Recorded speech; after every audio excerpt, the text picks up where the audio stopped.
नमस्ते विद्यार्थी मित्रांनो, कसे आहात सगळे? गुड मॉर्निंग सर्वांना. आज आपण सुरू करतोय इयत्ता 10वी 2025 या वर्षाचे सायन्स 1 ची क्वेश्चन पेपर. पण आजच्या या क्वेश्चन पेपर सोबतच मी आज तुम्हाला सायन्स 1 ची एक मॉडेल आन्सर शीट पण दाखवणार आहे. या आन्सर शीट मध्ये तुम्हाला एका 10वीच्या टॉपर विद्यार्थिनी, आपल्या क्लासेसच्या टॉपर विद्यार्थिनी पूजा भोसले हिच्याकडून मी आन्सर शीट तयार करून घेतलेली आहे. मग यासोबतच तुम्हाला स्टँडर्ड आन्सर कसं लिहायचं याची कल्पना याच्यामध्ये येऊन जाणार आहे. तर सर्वांनी हा व्हिडिओ पूर्णपणे पाहायचा आहे. तुमची पूर्णपणे क्वेश्चन आणि आन्सर्स याची रिव्हिजन होणार आहे. बोर्डसाठी अत्यंत महत्त्वाचा टॉपिक आहे. तर चला तर मग जास्त वेळ वाया न घालवता आपण सुरू करूया सायन्स 1 चा क्वेश्चन पेपर. Let start. यामध्ये तुम्हाला क्वेश्चन पेपर आणि आन्सर शीट या दोन्ही गोष्टी तुम्हाला दिसत आहेतच. मी तुम्हाला फक्त आवाजारूपी ऐकायला येणार आहे. तर क्वेश्चन पेपर पहिल्यापासून बघूया. तर बघूया, हा बोर्डचा कोड नंबर तुम्हाला दिसतोय N840. Okay, science and technology 72 part 1 चा क्वेश्चन पेपर आहे 2025 चा. ओके, 40 मार्क्सचा आपला क्वेश्चन पेपर असणार आहे. काही नोटीस थोडक्यात वाचू आणि आपण सुरू करू. सगळे क्वेश्चन तुम्हाला कंपल्सरी आहेत. आपल्याला सायन्स मध्ये कॅल्क्युलेटर अजिबात अलाउड नाहीये. Number two the right of indicates the full marks. उजव्या बाजूला तुम्हाला फुल मार्क्स दिसत आहेत. एमसीक्यूचे ऑप्शन लिहिताना क्वेश्चन नंबर 1A एवढंच मेन्शन करायचं आहे. ए मध्ये काय आहे, बी मध्ये काय आहे याची आपल्याला गरज नाहीये. आणि सायंटिफिकली करेक्ट लेबल डायग्रामलाच तुम्हाला मार्क मिळणार आहेत. जिथे जिथे तुम्हाला गरज पडेल ते डायग्राम नेसेसरी आहेत ड्रॉ करणे. सो या काही सूचना आहेत, ऑलरेडी तुम्हाला मी सायन्स 2 च्या पेपरच्या वेळी सांगितल्या होत्या. तर आपण सुरू करूया आपला फर्स्ट एमसीक्यूच्या क्वेश्चन पासून. तुम्हाला माहिती आहे की आपल्याला क्वेश्चन 1 जो येतो तो 1 मार्क्सला येतो आणि 1 मार्क्सला येणाऱ्या क्वेश्चन मध्ये पार्ट ए जो असतो तो करेक्ट अल्टरनेटिव्हचा पार्ट असतो. बघा, याच्यामध्ये लिहिताना फक्त क्वेश्चन 1 चा आन्सर ए असेल तर ए लिहायचंय, बी असेल तर बी लिहायचंय. त्याच्या पुढे जे आन्सर असेल ते लिहायचं नाहीये. सो बघा, इथे फर्स्ट क्वेश्चन काय आलाय, alkaline earth metal have valency 2. This means that their position in modern periodic table is. बघा, अल्कलीची व्हॅलेन्सी 1 असते, त्यांचा ग्रुप 1 असतो. अल्कलाइन आहे, व्हॅलेन्सी 2 आहे, म्हणजे यांचा ग्रुप 2 आहे. मग क्वेश्चन 1 चा आन्सर ए. बघा, इथं स्टँडर्ड आन्सर क्वेश्चन 1 चा ए एवढंच मेन्शन करायचंय. बाकी त्याच्या पुढे ग्रुप 2 वगैरे असं लिहायचं नाहीये. Question 2, the reaction in which ions in this reaction are exchange to the from precipitate is called as dash reaction. ज्या ठिकाणी आयन्स एक्सचेंज होतात, हायली रिएक्टिव्ह लेस रिएक्टिव्ह आणि लेस रिएक्टिव्ह हायली रिएक्टिव्हला एक्सचेंज करतो, त्या रिएक्शनला आपण म्हणायचं डबल डिस्प्लेसमेंट रिएक्शन. मग क्वेश्चन 2 चा ऑप्शन डी आहे. हे बघा, इथं क्वेश्चन 2 चा ऑप्शन डी एवढंच मेन्शन करायचं आहे. Okay, then third number MCQ बघा, dash is used in solenoid type coil in an electric bulb. Bulb मध्ये सॉलिनॉइड टाइपचा कॉइल कोणत्या मटेरियलचा वापरतात, कोणतं मटेरियल यूज करतात, तर याचा स्टँडर्ड आन्सर आहे टंगस्टन. टंगस्टनचा वापर केला जातो. हीटर मध्ये नायक्रोम, टंगस्टनचा वापर हा बल्ब मध्ये केला जातो. सो क्वेश्चन 3 चा ऑप्शन सी आहे. इथे बघा, क्वेश्चन 3 चा ऑप्शन सी आहे. Then after that question 4, light changes its direction when going from one transparent medium to another transparent medium. This process is called as. ही टोटली डेफिनेशन दिलेली आहे law of रिफ्रॅक्शनची. म्हणजे हा कन्सेप्ट, जेव्हा light एका medium मधून दुसऱ्या मीडियम मध्ये जाते त्याला आपण रिफ्रॅक्शन असं म्हणतो. सो क्वेश्चन 4 चा आन्सर डी आहे. इथे दिसतंय तुम्हाला क्वेश्चन 4 चा आन्सर डी म्हणून दिलेला आहे, लक्षात घ्या. त्यानंतर विद्यार्थी मित्रांनो, क्वेश्चन नंबर 5, इथे एक रिएक्शन दिसते तुम्हाला, CaO plus H2O. CaOH2 plus heat. ही कोणाचं एक्झाम्पल आहे? It is an example of. ज्यावेळी हीट वर्ड तुम्हाला राईट साईडला दिसतो त्यावेळी हीट बाहेर टाकलेली असते आणि म्हणून ही एक्झोथर्मिक रिएक्शन आहे. सो क्वेश्चन 5 चा पण आन्सर ए आहे. इथं स्टँडर्ड मध्ये ए ऑप्शन लिहिलेला आहे. बघा, एमसीक्यू लिहिताना काळजी करायची आहे, काही करायची नाही बोर्डच्या वेळी. केअरफुल आन्सर तुम्ही राईट करायचे, एकदाच राईट करायचे. इरेज करत बसाल तर तुम्हाला आउट ऑफ मार्क भेटणार नाहीयेत. खाडाखोड कुठल्याही प्रकारची नकोय. इथे पार्ट बी आलाय. पार्ट बी काय एकदा बघून घ्या. Answer the following question. किती क्वेश्चन असणार आहेत? 5. मार्क्स किती आहेत? 5 मार्क्स, 5 क्वेश्चन्स. पहिलं स्टेटमेंट आलंय बघा, whether the statement is true or false. A redox reaction takes place during the cellular respiration. Redox reaction होते सेल्युलर रेस्पिरेशनच्या वेळी. हे स्टेटमेंट काय आहे? तर हे स्टेटमेंट 100% ट्रू स्टेटमेंट आहे. सेल्युलर रेस्पिरेशनच्या वेळी ऑक्सिजन आणि रिडक्शन, ऑक्सिडेशन आणि रिडक्शन या दोन्ही रिएक्शन होत असतात. त्यामुळे रेडॉक्स रिएक्शन हे स्टेटमेंट ट्रू आहे. म्हणून बी च्या 1 चा आन्सर ट्रू एवढंच मेन्शन करायचं विद्यार्थ्यांना. नंतर बी चा पार्ट 2 जो आहे, find the odd one out, याच्यातून चुकीचा शब्द बाहेर काढायचा आहे. लाऊडस्पीकर, मायक्रोफोन, इलेक्ट्रिक मोटर की मॅग्नेट. बाकी हे सगळी डिव्हाइसचे नाव आहेत विद्यार्थ्यांना. लाऊडस्पीकर हा मॅग्नेटवर चालतो, मायक्रोफोन मध्ये मॅग्नेट आहे, इलेक्ट्रिक मोटर मध्ये मॅग्नेट आहे, पण मॅग्नेट हा एक सबस्टन्स आहे. सो याच्यामधून चुकीचा शब्द कोणता असेल तर तो मॅग्नेट हा शब्द आहे. मग 2 चं मेन्शन फक्त मॅग्नेट एवढंच करायचं आहे. इथं दिलंय, what is the reason for twinkling of stars. ताऱ्यांचं लुकलुकणं कशामुळे होतं? ट्विंकलिंग ऑफ स्टार हा जो कन्सेप्ट आहे हा टोटली कन्सेप्ट आहे रिफ्रॅक्शन ऑफ लाईटचा. So refractive index of atmospheric gases is the reason for twinkling of stars. Gases मध्ये असणाऱ्या रिफ्रॅक्टिव्ह इंडेक्स मध्ये होणाऱ्या बदलांमुळे तर तारे आपल्याला लुकलुकताना दिसतात. सो बी मधल्या थर्डचा आन्सर आहे. यानंतर विद्यार्थ्यांनो चौथा क्वेश्चन आलाय. सिंपल मायक्रोस्कोपचा यूज लावायचा मॅच पेअर मध्ये. सिंपल मायक्रोस्कोप कोण वापरतो? एकदम लहान ऑब्जेक्ट बघायला का खूप दूरवरचा ऑब्जेक्ट बघायला का वॉच रिपेअरला? तुम्हाला माहिती आपल्याकडे प्रॉपर कन्सेप्ट आहे. सिंपल मायक्रोस्कोप हा 20 टाइम्स इमेज लार्जर करून दाखवतो. So it is used for watch repair only. फक्त घड्याळ दुरुस्त करणाऱ्यांसाठी त्याचा उपयोग होतो. मायनर ऑब्जेक्ट साठी तुम्हाला कंपाऊंड मायक्रोस्कोप लागतो, तर डिस्टन्स ऑब्जेक्ट साठी तुम्हाला टेलिस्कोपची गरज पडते. पाचवा क्वेश्चन आलाय विद्यार्थ्यांनो. Name the behaviour of water between the temperature from 0 to 4 degree. या टेम्परेचरच्या बिहेवियरला काय म्हणायचं? याला म्हणायचं एनामलस बिहेवियर ऑफ वॉटर. तुम्हाला फिनॉमिना माहिती आहे, तुम्हाला कन्सेप्ट ऑलरेडी माहित आहे. Anomalous behaviour of water between its temperature range from 0 to 4 degree हा कन्सेप्ट असतो. बघा तर हा क्वेश्चन 1 आपला कम्प्लीट झालेला आहे. आता आपण डिस्कस करतोय क्वेश्चन 2. क्वेश्चन 2 मध्ये दोन पार्ट येतात. पार्ट ए येतो सायंटिफिक रिझन, पार्ट बी येतो answer in short. Scientific reason 3 पैकी 2 सॉल्व्ह करायचे. 2 सॉल्व्ह करायला आपल्याला 4 मार्कचा क्वेश्चन इथं आलाय. पहिलं काय आलंय? while going from left to right within a period the size of atom decreases. Period मध्ये डावीकडून उजवीकडे जाताना आकार कमी कमी होत जातो. का असं होतं तर लक्षात घ्या. पहिलं reason, whenever in period while going from left to right atomic radius goes on decreasing. atomic radius कमी होत जाते. Positive charge on nucleus is also increasing in time. One by one electron added in the same outermost shell. Left कडून right कडे जाताना बाहेरच्या कक्षेमध्ये इलेक्ट्रॉनची संख्या ही वाढत वाढत जाते. इलेक्ट्रॉन वाढल्यामुळे न्यूक्लियस कडे पुल होणारा फोर्स हे वाढत जातं. त्यामुळे ॲटॉमिक साईज ही डिक्रीज होत जाते. हे त्याचा आन्सर आहे विद्यार्थ्यांनो. यानंतर क्वेश्चन 2 मधला बी येतोय. तो ए मधला सेकंड क्वेश्चन येतोय. For electric power transmission copper or aluminium wire is use. Electric power transmission मध्ये कॉपर किंवा अॅल्युमिनियमची वायरचा वापर तुम्ही करणं गरजेचं आहे. का बरं? याचं रिझन आहे की कॉपर आणि अॅल्युमिनियम हे गुड कंडक्टर आहेत, उत्तम सुवाहक आहेत ते. Copper aluminium have a low resistivity as current flow through the wire of copper and aluminum low heat produce. Therefore for electric power transmission copper or aluminum wire is used. त्यासाठी electric power transmission साठी copper किंवा अॅल्युमिनियमच्या वायरचा वापर केला जातो. यानंतर third question आले. In some country ethanol use in additive to increase the efficiency of petrol. अनेक देशांमध्ये इथेनॉलचा उपयोग हा ऍडिटिव्ह म्हणून केला जातो. सध्या आपल्याही देशामध्ये इथेनॉलवरती खूप मोठा इश्यू सुरू आहे. परंतु इथेनॉलचा जर प्रॉपर उपयोग केला तर तो मात्र पेट्रोलची इफिशियन्सी वाढवतो. मग याचं रिझन काय सांगणार तुम्ही? On combustion of insufficient air, ethanol give carbon dioxide and water as a product. In this way, ethanol हा एक क्लीन फ्युअल आहे. त्यामुळे सम कंट्रीज मध्ये इथेनॉलचा यूज केला जातो as a additive to increase the efficiency of the petrol. पेट्रोलची उत्पादक क्षमता वाढवण्यासाठी यांचा उपयोग हा अनेक कंट्रीमध्ये केला जातो. बघा पार्ट बी आलाय. बी पार्ट काय हे एकदा डिस्कस करतोय मी. Answer the following questions. Okay, 3 सोडवायचे. 5 कोड देत आपल्याला, म्हणजे इथं ऑरचे चान्सेस खूप जास्त आहेत विद्यार्थ्यांनो. बघा पहिला क्वेश्चन नेम आणि बघा बी पण पार्ट तुम्ही तिथेच सुरू करू शकता. नवीन क्वेश्चन नवीन पानावरती करण्याची पद्धत आहे. इथे क्वेश्चन 1 एंड झाला तर इथे क्वेश्चन 1 नाही सॉल्व्ह केला. क्वेश्चन 2 ला नवीन पानाचा उपयोग केला दिसतोय तुम्हाला. आणि क्वेश्चन 2 चा पार्ट बी मात्र तुम्ही त्याला जोडूनच सॉल्व्ह करू शकता. प्रत्येक वेळी पॉइंट वाईज उत्तर लिहिणं खूप गरजेचं आहे. याने फायदा होऊ शकतो तुम्हाला. पॉइंट वाईज उत्तर लिहायला शिका आणि एक एक लाईन कळायला सेपरेट सोडायला शिका. आता इथे विद्यार्थिनीने एकच लाईन सोडली, तुम्ही इथे 2 लाईन सोडू शकता. म्हणजे शेवटच्या क्षणी जर अजून उत्तर आठवली तर लिहिण्यासाठी आपल्याकडे जागा असावी. Name and state the principle use to measure the specific capacity of a substance. कोणतं प्रिन्सिपल वापरतो? तर इथं आहे आपल्याकडे एकच principle, principle of heat exchange. It is insure the specific capacity. काय होय प्रिन्सिपल? प्रिन्सिपल आहे heat loss by hot object is equal to heat gain by cold object. हा 2 मार्क्ससाठी आलेला क्वेश्चन आहे. What is done to prevent rusting of iron door of your house. काय काळजी घ्याल तुमचा दरवाजा जर गंजत असेल तर? सिंपल लेअर आहे. तुम्ही एखादा लेअर त्यांच्यावरती अप्लाय करू शकता मेटल सरफेसचा.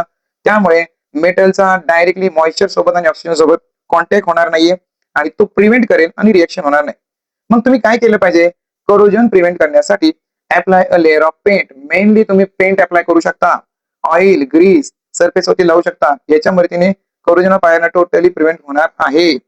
तिसरा क्वेश्चन विद्यार्थ्यांना मी तुम्हाला कंटिन्यू सांगत असतो. मास आणि वेटचा डिफरन्स 2 मार्काला येतो. सिंपली लक्षात ठेवा. मासचा सिम्बॉल एम असतो, वेटचा सिम्बॉल डब्ल्यू असतो. मास म्हणजे अमाउंट ऑफ मॅटर आहे. वेट हे एक definite objects which attract toward the earth. Mass he scalar quantity आहे. इथं स्केलर शब्द आहे, थोडासा शब्द चुकलाय. SCALAR scalar. आणि वेट आहे ती वेक्टर क्वांटिटी. मास आपण किलोग्रॅम मध्ये मोजतो, वेट हे आपण न्यूटन मध्ये मोजतो. मास सगळीकडे कॉन्स्टंट आहे, वेट हे सगळीकडे डिफरंट असतं. Okay, question 1. Which type of rocket in fire cracker use in Diwali. आपण दिवाळीमध्ये जे रॉकेट वापरतो त्या प्रकारे त्यांनी विचारले की नेम द लॉन्चर, असं कोणता लॉन्चर आहे की जो आपण युज करू शकतो. तर त्याची दोन नाव आहेत बघा, एक PSLV आणि GSLV, polar satellite launch vehicle, geo synchronous satellite launch vehicle. एक कोणतेही दिले तरी चालतं. बरं, दिवाळीमध्ये जे रॉकेट तयार करतं ते कोणत्या लॉवरती चालतं, तर न्यूटनच्या थर्ड लॉवरती चालतं. न्यूटनचा थर्ड लॉ काय आहे, every action has equal and opposite reaction force, याच्यावरती ते रॉकेटचं फंक्शन चालतं. बर, पाचवा क्वेश्चन काय आला इथं, what is mean by decomposition reaction. Okay, काही विद्यार्थ्यांना आठवत असेलच, आज आणि कालच्या लेक्चरमध्ये मी ऑलरेडी ते कव्हर केलेलं आहे. डिकम्पोजिशन रिॲक्शन म्हणजे काय, तर तुम्हालाही माहिती आहे की डिकम्पोजिशन म्हणजे एका रिॲक्टंट पासून दोन प्रोडक्ट फॉर्म होतात. Single reactant form the two or more product, it is called as decomposition. साखरेचं उदाहरण आलं इथं, त्यांनी विचारले शुगरच लिहा. शुगरचा फॉर्म्युला काय आहे, C12H22O11. जर साखरेला आपण हिट केलं, तापवलं, तर साखरेचा पाक तयार होतो. पाक म्हणजे काय, ते 11 मॉलिक्युल ऑफ H2O. आणि साखरेत पाक झाल्यानंतर भांड्यामध्ये काळ्या रंगाचा थर जमा होतो, म्हणजे 12 मॉलिक्युल ऑफ कार्बन तिथे रिलीज होतात. विद्यार्थ्यांनो, हा आहे आपला पार्ट बी, जो इथं आपण कव्हर अप केलेला आहे. यानंतर विद्यार्थ्यांनो येतो क्वेश्चन नंबर 3. क्वेश्चन नंबर 3 जो आहे, answer the following question any 5, कोणतेही 5 क्वेश्चन सोडवा. पहिला क्वेश्चन काय आलाय, एक आयर्न बॉल दिले, त्याचं मास दिले 3 किलोग्रॅम, आपण घेतले. हाईट उंची 125 मीटर उंचीवरून तो बॉल पडतोय. जेवढी हाईट असते तेवढंच डिस्प्लेसमेंट असतं, म्हणजे याची किंमत आपण एस घेतलेली. ओके, त्यांनी सांगितले जी ची व्हॅल्यू तुम्ही 10 ऍझ्युम करा, जीची किंमत आपण 10 मीटर पर सेकंड स्क्वेअर घेतली. कोणतीही वस्तू अशी वरून खाली पडत असेल तर सुरुवातीला तिचा वेग हा 0 असतो, म्हणून यू ची व्हॅल्यू आपण 0 घ्यायची आहे. त्यांनी विचारलंय टाइम किती लागेल ते सांगा. टाइम काढण्यासाठी दिलेल्या डेटावरून एस दिलाय, जी दिलाय, यू ची किंमत 0, यावरून तुम्ही न्यूटनचा सेकंड लॉचा फॉर्म्युला घ्यायचा, S is equal to UT plus half GT square. दिलेल्या माहितीनुसार एस ची किंमत 125 घेतली, यू ची किंमत 0 आहे, कारण की सुरुवातीचा वेग 0 असतो. हाफ तसाच, जी ची किंमत 10 आणि टी स्क्वेअर फाइंड आउट करायचा आहे. 125 तसं आले, 0 आणि टी ला गुणलं उत्तर 0. 2 1 जा 2 5 जा, इथं उत्तर 5T स्क्वेअर आले. 5 गुण करा, तिकडे आल्यावर भाग करा, इथं 25 आन्सर आले. टी स्क्वेअरची किंमत 25, याचा अर्थ टी ची किंमत 5 सेकंद आलेली आहे. सिंपल फॉर्म्युलाचा उपयोग करायचा आहे. दुसरे विचारले, velocity of the ball on reaching the ground, velocity किती. सेम न्यूटनचा पहिला law, V is equal to U plus AT. इथं A च्या ऐवजी G घ्यायचंय, so V is equal to 0 plus GT. मग जी ची किंमत 10, टाइम आत्ताच 5 आलाय, वेलोसिटी आली 10 गुणिले 5, 50 मीटर पर सेकंड. सिम्पली हे कम्प्लीट लाईन मध्ये उत्तर तुम्ही लिहिलं की मग तुम्हाला इथं 3 आउट ऑफ 3 मार्क्स पडतील. हा होता एक प्रॉब्लेम आपल्याला सायन्स मध्ये क्वेश्चन पेपर मध्ये कंपल्सरी येतोच. Question 2, write the name and symbol of element from the description. Most electronegative atom कोण आहे, इलेक्ट्रोनिगेटिव्ह कोण आहे, तर तो आहे क्लोरीन. लक्षात घ्या, क्लोरीनचा ॲटॉमिक नंबर 9 असतो, 2,7 असं म्हणतो आपण. Atom having the smallest atomic mass, सर्वात कमी वजन कोणाचं आहे, सर्वात कमी वजन आहे हायड्रोजनचं.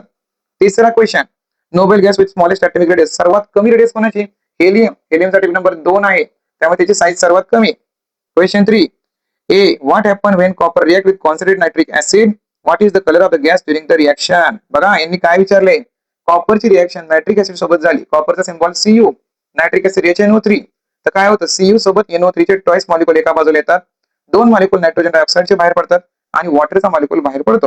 ओके, मग याच्यामध्ये अजून काही सब क्वेश्चन आहे का, आहे. बी, त्याची बॅलन्स रिएक्शन लिहा. Cu प्लस 2HNO3, CuNO3 twice plus 2NO2 plus इथं H2O रिलीज झालेला आहे. Write the name of reactant and product. Reactant कोण वापरला इथं, कॉपर वापरलाय आणि नायट्रिक ऍसिड वापरलाय. प्रोडक्ट कोण तयार झालं, कॉपर नायट्रेट, नायट्रोजन डायऑक्साइड आणि वॉटर मॉलिक्युल तयार झाला. बघा चौथा प्रश्न खूप महत्वाचा आहे. एक thumb, index finger, middle finger, परत thumb, index finger, middle finger, याच्यावरती बेस त्यांनी लॉ विचारलाय. शॉर्टकट मध्ये लॉ लक्षात ठेवा. पहिला लॉ उजव्या हाताचा आहे, फ्लेमिंग्स राईट हँड रूल, आणि दुसरा लॉ हा डाव्या हाताचा आहे, फ्लेमिंग्स लेफ्ट हँड रूल. याला शॉर्टकट मध्ये शब्द लक्षात ठेवा. लेफ्ट हँडला म्हणायचं FMC, राईट हँडच्या लॉला म्हणायचं MMC. ओके, त्यांनी विचारलंय की हा लॉ बद्दल तुम्ही सांगा. तर पहिली डायग्राम आहे ती फ्लेमिंगच्या राईट हँड रूलची, दुसरी डायग्राम आहे ती फ्लेमिंगच्या लेफ्ट हँड रूलची. लॉ काय सांगतो, फ्लेमिंगचा लेफ्ट हँड रूलला शब्द 3 सांगितलेत मी, FMC, आणि राईट हँड रूलला MMC. बघा मग याच्यामध्ये thumb, middle finger, index finger एकमेकांना परपेंडिक्युलर दिले, तर थंब आहे तो मोशन दाखवतो, इंडेक्स फिंगर मॅग्नेटिक फील्ड दाखवतो, मिडल फिंगर करंट दाखवतो. हा आहे फ्लेमिंगच्या राईट हँडचा रूल. लेफ्ट हँड रूल मध्ये फक्त थंब हा मोशनच्या ऐवजी फोर्स दाखवतो, बाकी सगळा लॉ हा सेमच आहे. तुम्ही सहजपणे लॉ लिहू शकता. यानंतर 5th नंबरचा क्वेश्चन आले, answer the following question, formation of rainbow. Rainbow कसा तयार होतो हे बघा. ही डायग्राम खूप महत्वाची. एक वॉटर ड्रॉपलेट काढायचा, एक लाईट इन्सिडेंटला गेली, रिफ्लेक्ट होऊन आलेली, काही लाईट रिफ्रॅक्ट होऊन आलेली आहे. ओके, 2 नॅचरल प्रोसेस सांगा रेनबो मध्ये होणाऱ्या. कोणते कोणते होत्या बघा, रिफ्लेक्शन होतं, टोटल इंटर रिफ्रॅक्शन होतं, डिस्पर्शन होतं. अशा अनेक प्रोसेस होतात, त्यातली कोणतीही दोन नावं तुम्ही सांगू शकता. What does small droplet of water act as? Small droplet काय काम करतो, तर तो प्रिझमचं काम करतो. कशाचं काम करतो? प्रिझम. बर, इथं 6 number question, name the following two metals which can be cut with knife. कोणते मेटल तुम्ही सहज चाकूने कट करू शकता? मग असे कट होणारे ते लिथियम, सोडियम, पोटॅशियम सारखे मेटल्स आहेत, ते सहजपणे तुम्ही कट करू शकता. इथं बी क्वेश्चन आलाय, a sound is produced when certain metal are struck, name this property. आवाज तयार होतो या मेटलच्या प्रॉपर्टीला काय म्हणायचं? त्याला सोनोरिटी म्हणायचं. अनेक वेळा हा बेसिक क्वेश्चन आपला झालेला असतो. सोनोरिटी असं त्याला आपण म्हणायचं. सी, त्यांनी विचारले the non metallic substance which is a good conductor of electricity. असं कोणता नॉन मेटलिक सबस्टन्स आहे ज्यांच्यातनं चांगल्या प्रकारे करंट जाऊ शकतो? तर तो आहे ग्राफाइट. कोणता सबस्टन्स आहे? ग्राफाइट. 7 नंबर क्वेश्चन इथं आला विद्यार्थ्यांनो, आन्सर द फॉलोइंग क्वेश्चन. इथे एक रिॲक्शन आली आहे, तुम्ही बघितलं असेल. एका बाजूला एनोड म्हणून सिल्वरची प्लेट आहे, एका बाजूला कॅथोड म्हणून अॅल्युमिनियमचा स्पून दिलाय, आणि इथे एक पॉझिटिव्ह एक निगेटिव्ह एंड तयार केलेलं आहे. तर या प्रोसेसला काय म्हणायचं? या प्रोसेसला इलेक्ट्रोलायसिसची प्रोसेस म्हणायचं. ओके, सॉरी, इलेक्ट्रोप्लेटिंगची प्रोसेस याला म्हणायचं. कशा प्रकारे प्रोसेस होते? इथं लेस रिएक्टिव्ह मेटलचा कोट तयार होतो मोर रिएक्टिव्ह मेटल वरती. दोन एक्झाम्पल सांगायचे बघा. Silver plated spoon, gold plated ornamented. चांदीचा मुलामध्ये दिलेले चमचे असतील, सोन्याचा मुलामध्ये दिलेले दागिने असतील. हे त्याचे एक्झाम्पल आहेत. कोणाचे एक्झाम्पल? इलेक्ट्रोप्लेटिंगचे एक्झाम्पल आहेत. हा 7 नंबरचा क्वेश्चन त्याच्यामध्ये तयार होतो विद्यार्थ्यांनो. त्यानंतर आता लास्ट क्वेश्चन येतो त्यातला 8 नंबरचा, कम्प्लीट द फॉलोइंग टेबल. त्यांनी फक्त 3 फिल इन द ब्लँक दिले. 3 फिल इन द ब्लँक लिहायला 3 मार्क मिळतात. पहिलं विचारले लोकेशन सांगणाऱ्या सॅटेलाइटला काय म्हणायचं? त्याला म्हणायचं नेव्हिगेशनल सॅटेलाइट. कोणते लॉन्चर असे? IRNSS सॅटेलाइट आहे आणि लॉन्चर आहे PSLV. दुसरा आहे वेदर सॅटेलाइट. काय काम करतो? Study and prediction of weather, हवामानाचा अंदाज सांगतो. ओके, या सॅटेलाइटचं नाव काय? इनसॅट आणि जीसॅट. आणि लॉन्चर कोण आहे? तर GSLV आहे. तिसरं त्यांनी दिलाय सॅटेलाइट, तो IRS दिलाय. IRS सॅटेलाइट कोणता आहे? तर तो आहे अर्थ ऑब्झर्वेशन सॅटेलाइट. काय काम करतो? तो फॉरेस्ट असेल, डेझर्ट, ओशियन, पोलर अशा अनेक ठिकाणच्या सरफेसचा तो स्टडी करतो. अशा प्रकारे तुम्ही 3 फिल इन द ब्लँक लिहून सुद्धा 3 मार्क इथं मिळवू शकता. आणि लास्ट क्वेश्चन येतो, 5 मार्कांना क्वेश्चन येतो. 2 क्वेश्चन बोर्ड देतं, एक आपल्याला सोडवायचं असतं. Draw a neat label diagram of human eye. इथे तुम्हाला फक्त ह्युमन आयची, मानवी डोळ्याची डायग्राम ड्रॉ करायची. सिंपल डायग्राम आहे, ऑलरेडी तुम्ही बुक मध्ये शिकलेला असता. बघा, ही डायग्राम दिसते तुम्हाला, आपल्या बुक मध्ये डायग्राम आहे. प्रॉपर नेमिंग वगैरे करून मग मसल्स कुठे, सिलेरी मसल कुठे, आयरिस, पुपिल, क्रिस्टलाइन लेन्स असेल तुमचं, कॉर्निया, स्क्लेरिक कोट असेल, कोरॉइड, रेटिना. ही डायग्राम जी दिसते तुम्हाला विद्यार्थ्यांनो, ही डायग्राम तिथं तुम्ही प्रॉपरली स्केच करायची आणि लेबल करायची. त्यात बी क्वेश्चन विचारलाय, what is the minimum distance of distinct vision of normal human आहे? कमीत कमी किती अंतर असतं? तर कमीत कमी नॉर्मल ह्युमन अंतर 25 सेंटीमीटरचं असावं. लक्षात घ्या. सी क्वेश्चन आलाय, name the capacity of the eye lens to change its focal length as per the need. Capacity of the eye lens to change its focal length as per need, त्याला म्हणायचं power of accommodation. आणि त्यांनी विचारलं, name the defect of eye vision in which focusing power of eye lens decreases with age. वयानुसार focusing power कमी होते, याला काय म्हणायचं? याला म्हणायचं प्रेस बायोपिया. हा होता पार्ट 1 चा क्वेश्चन. विद्यार्थ्यांनो लक्ष द्या, पार्ट 2 चा क्वेश्चन जो आहे तो काय आलाय? ऍटॉमिक नंबर क्लोरीनचा 17 दिलाय. कसं म्हणणार 17? Configuration 287. What is the number of electron valence shell? बाहेरच्या कक्षेत किती इलेक्ट्रॉन आहेत? 7. Write a molecular formula of chlorine. क्लोरीनचा फॉर्म्युला काय? Cl2. ओके, कोणत्या प्रकारचा क्लोरीन मध्ये बॉन्ड असतो? क्लोरीन मध्ये आयोनिक बॉन्ड असतो. लक्षात घ्या. इलेक्ट्रॉन डॉट स्ट्रक्चर कसं काढायचं? हे Clच्या भोवती पहिल्या सेल मध्ये 2, दुसऱ्या सेल मध्ये 8 आणि तिसऱ्या सेल मध्ये 7. 2, 4, 6 आणि 7 अशा प्रकारचं स्ट्रक्चर. तर विद्यार्थ्यांनो, मी अगदी थोडक्यामध्ये तुम्हाला पूर्ण पेपर 20 मिनिटांमध्ये समजून सांगितलेलं आहे. स्टँडर्ड आन्सर शीट पण तुम्हाला दाखवलेलं आहे. यामध्ये तुम्हाला याच मेथडने जर तुम्ही क्वेश्चन पेपर सॉल्व्ह केला तर तुम्हाला आउट ऑफ मार्क पडू शकतात. यासाठी मी आमच्या क्लासची स्टुडंट पूजा भोसले हिचा पेपर आज तुम्हाला मी रिवाइज करून दाखवला. असेच मी तुम्हाला मॉडेल आन्सर्स आणि मॉडेल क्वेश्चन सांगण्याचा प्रयत्न करेन. सध्या मी आपल्या चॅनलचं नावही बदललेलं आहे, लर्न विथ DK सर असं नाव केलेलं आहे. याचं कारण मला सायन्स सोबत अगदी जनरल नॉलेज असू दे, हिस्ट्री, जिओग्राफी, इम्पॉर्टंट कॉन्सेप्ट याबद्दल सुद्धा व्हिडिओ बनवता यावेत आणि तुम्हाला जास्तीत जास्त माहिती देता यावी यासाठी केलेला हा प्रयत्न आहे. तर विद्यार्थ्यांनो, व्हिडिओ आवडल्यास लाईक करा, आपल्या चॅनलला सबस्क्राईब करा. थँक्यू.